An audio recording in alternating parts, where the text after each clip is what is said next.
Foam rolling the tricep. The tricep is this muscle right here in the back of your arm. When it's tight, it can cause shoulder problems and it can cause elbow pain. So a great way to foam roll it is just to simply lay on your back or lay on your side, laying on the hip and extending the arm alongside your ear.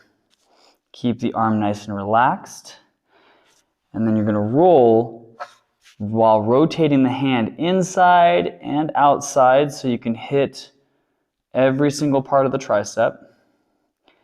Anytime you feel a tender spot, you're going to hold it right there on that spot. Breathe deeply.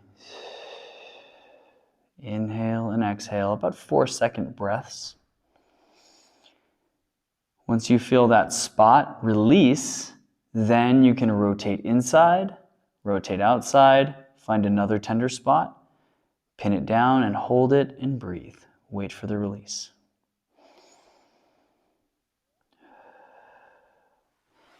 Once you're done, then you can roll either further up or down the tricep until you've hit the entire muscle, and then switch.